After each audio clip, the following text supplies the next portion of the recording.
안녕하세요. 골드만 비뇨의학과에서 전립선과 배뇨장애를 20년째 주로 진료하고 있는 조정호 원장입니다. 오늘은 전립선 비대증이 굉장히 심한 분들, 전립선 크기가 어마어마하게 큰 분들을 저희가 의학용어로 거대 전립선이라고 의사들끼리 얘기를 하는데, 그러한 거대 전립선에 대해서 얘기를 좀 드리도록 하겠습니다.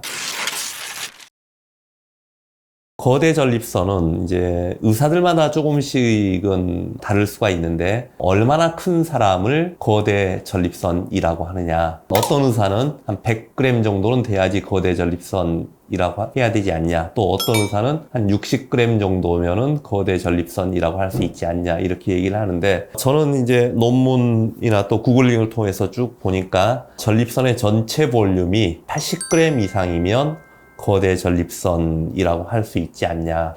제 나름대로는 이 정도로 기준을 잡았고요. 80g은 이제 어떤 의미를 갖고 있냐면은, 과거 전립선 비대증 수술 방법 중에 대표적인 게 TURP, TURP라고 하는데, 경요도 전립선 절제술.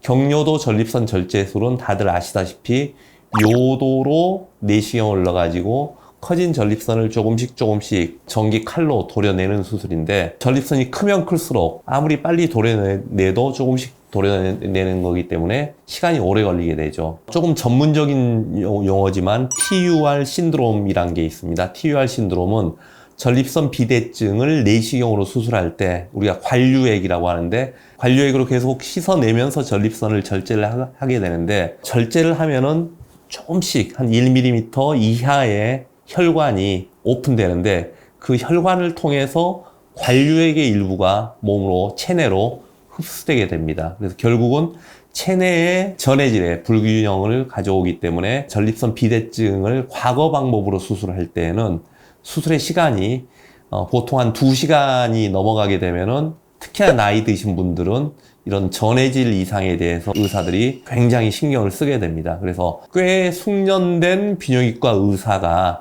한 2시간 이상 수술이 필요한 경우는 임상적으로 문제가 있을 정도로 좀 큰 전립선 아니냐. 보통 그 마지노선을 한 80g, 또 아주 숙련된 사람은 한 100g 정도의 전립선 볼륨을 정하기 때문에, 우리가 80g 이상이면은 뭔가 과거 방법으로 전립선을 수술할 때는 합병증의 위험이 굉장히 올라가지 않냐. 이런 이유 때문에 저희가 한 80g에서 100g 정도를 거대 전립선이라고 얘기를 하게 됩니다.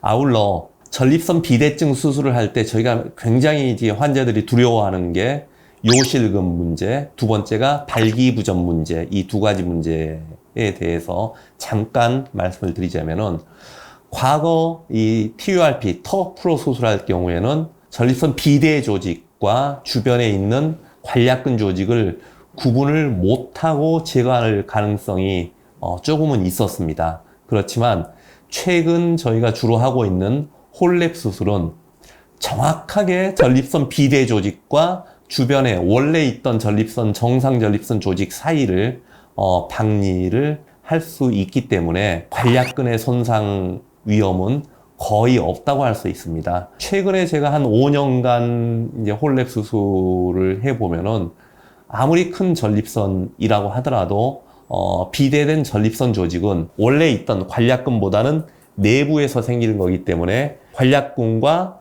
비대된 조직 사이를 정확하게 박리할 수 있어서, 요실금이 일주일 이상 가신 분은 뭐 0.5%, 0.2% 뭐 이 정도고요.